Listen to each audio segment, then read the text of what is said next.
মায়েরা কেন জানি না। মায়ের কাছ দিয়ে বালতিটা নিয়ে কপাই চাইছে। বুঝছি, ভাই বলছে বালতিটা দে। কেন? ভাই হচ্ছে এই সমাজের সেবক, ভাই হচ্ছে ভালোবাসা, ভাই সবার জন্য সব কর, ভাই বলছে বালতিটা দে।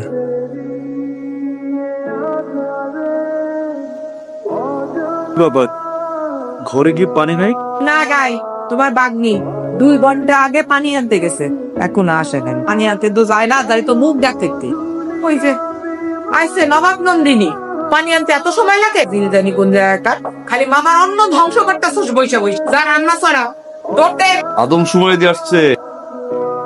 সমস্যা কি? এত সিরিয়া পাল্লা দিছে। আদম সময় থেকে ভদ্রলোক আসছে, পানি আনতে যায় কে? এই আইসিস আদম সুবারি গুনতে, তো পানির খবর দিয়ে কি বসে? এই তো এই মেয়ে পানি আনতে যাই, আপনি পানি আনতে যান না কেন? ও পানি আনতে যায় না তো তোর কি?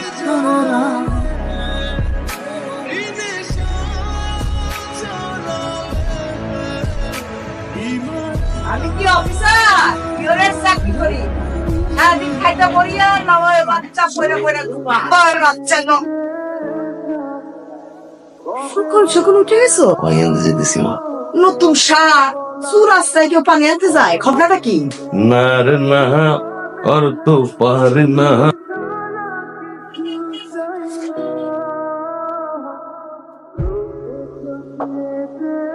আমি রাশেদ, আপনি? তন্নি। কে? তুই কি ওনাকে চিনিস নাকি? না তো, আমি তো একদম চিনি না। তাহলে প্রতিদিন যে তোর জন্য জায়গা রেখে দেয়, কি প্রেমে টেমে পড়ছে? কি জানি, আমি এসব জানি না। আর আমার জীবনে সব প্রেম টেম বলে কিচ্ছু নাই।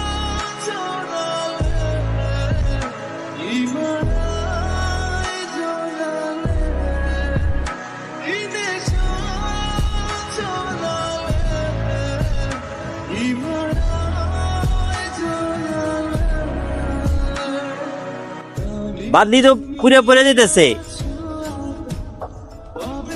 বুঝতেছি না ভাই, ভাই মনে হইতেছে ওই কলোনি নর্থকলটা ঠিক করছে। হ্যাঁ, লাইগা ওই কলোনির লোকজন ওই কলে লাইন দিছে, এই কারণে মনে হয় আইতেছে। আমাদের গল্পের পলাশ তন্নিকে আবারও দেখার জন্য তাদের কলোনির পানির লাইন বন্ধ করে দেওয়ার সিদ্ধান্ত নিয়েছে।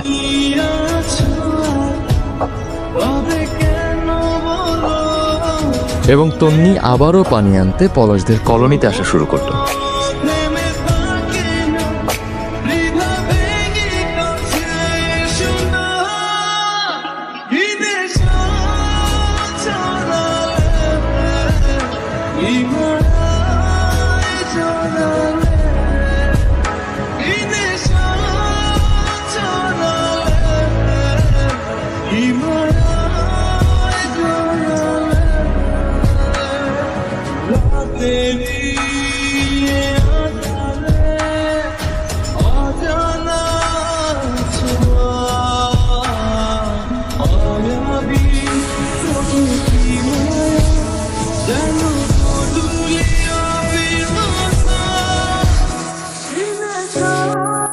একটা ভালো পোলা পাইছি, পোলা রেহা পড়াও জানে, আবার টাকা পয়সাও আছে, দিয়ে দিয়ে দাও। একটু আস্তে কথা কও না। আশ্চর্য কথা, আস্তে কথা কমো মানে কি? শোনো, এই মাইয়ার ভাবগতি কিন্তু সুবিধার না। সংসারের কোনো কামে মাইয়ার মন নাই, এদিক ওদিক খালি উড়া বেড়াইতেছে। পোলার লগে আবার কি কইরা ফালাইবো, তখন পড়বা তুমি বিপদে। বিয়া দিয়া বাড়িতে বিদায় করো। কখন আবার কি কইরা কি বাধায় ফলাইবো, তখন আর সামাল দিতে পারবা না। আচ্ছা তুমি একটু শান্ত থাকো। তন্নি,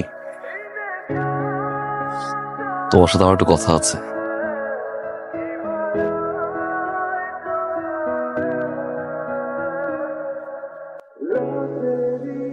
মামি দেন, আমার দ্বারা আমি হেল্প করতেছি। না, তুই ঘরে যায়া নতুন জামা পর। কেন মামি? পাত্র পক্ষ হইব তোরে জানতে। যা। আফরিন, জি ভাইয়া বলেন। ভালো আছো? জি ভাইয়া, আপনি ভালো আছেন? একটু তন্নি এনে দিলাম। ভাইয়া ওর মামা যদি। যাও মা। ভাইয়া ঠিক আছে। আসসালামু আলাইকুম। কে রে তন্নি, কি হয়েছে তোর? কান্না করতেছিস কেন? বাইরে দেখলাম লোকজন বসে আছে, কি হয়েছে? মামা মামি আবার বিয়ে ঠিক করছে। কিন্তু আমাদের যে রাশেদ ভাইয়া তোর জন্য এই চিঠিটা দিল। দোল দোল, আপনি অনেক সুন্দর। আপনার চোখ দুটোই পৃথিবীর সব মায়ের সেজন্য জল হয়। আপনাকে প্রথম যেদিন দেখি সেদিন দেখি আমার সবকিছু অন্যরকম হয়ে গেল। আমার মুখটা হাসে আমার চোখের সামনে। আপনি আমাকে এড়িয়ে যাচ্ছেন কেন? তন্নি কি লুকাইলি? কিছু না। আমি তো দেখলাম তোর হাতে যেন কি, কই দেখি। পিত কত! তাহলে আমি যা কইছি তাই তুই করে বেড়াইতেছিস? মান সম্মান কিছু রাখছস? কই আসো, দেখা যাও। আমার কিছু বলেন না। এই দেখো তোমার ভাগ্নির প্রেমপত্র। কিরে তন্নি, তোর মামি যা করতেছে সব সত্যি? কথা কষ্ট কেন? কথা কইব কি, হাতে নাতে ধরছি, আর কথা কনার কিছু আছে? আর এই যে পেলো মেইন শয়তান চিঠি আদান প্রদান করে। বাইরে তুই আমার বাসাতে, আমি যেন তোরে আমার বাড়ির 30 সীমানায় না দেখি। 2-1 দিনের মধ্যে ওর বিয়ার বন্দোবস্ত করতেছে। এর মধ্যে তুই আর বাড়ির বাইরে যাবি না। অনেক স্বপ্ন দেখছিলাম, দেখাটাই আমার ভুল হয়ে গেছে। চল।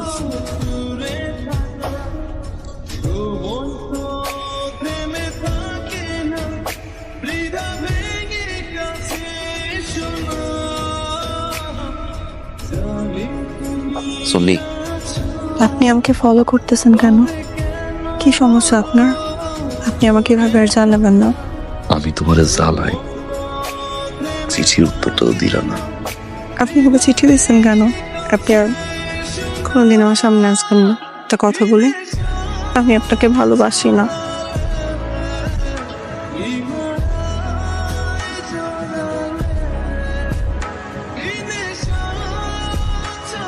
ভাইয়া, তন্নি তো কলোনি ছেড়ে চলে গেছে, সময় এই চিঠিটা আপনাকে দিয়ে গেছে। রাশেদ, আমাকে ক্ষমা করবেন। আমার জীবনটা কচুরি পানার মতো, কোথাও কি স্থির হতে পারে না। আমার দুনিয়াতে আপন বলতে মামা আর মামি আছে। আপনার চোখে আমি ভালোবাসা দেখেছি, কিন্তু আপনাকে যে ভালোবাসা দিয়ে আপন করে নেব সে স্পর্ধা আমার নেই। এই কারণে মিথ্যা বলে আপনাকে কষ্ট দিয়েছি। এটুকুন বলি, আপনাকেও আমি ভালোবাসি। আমাদের হয়তো আর কখনো দেখা হবে না। আপনি আমাকে ভুলে যান। ভালো থাকেন।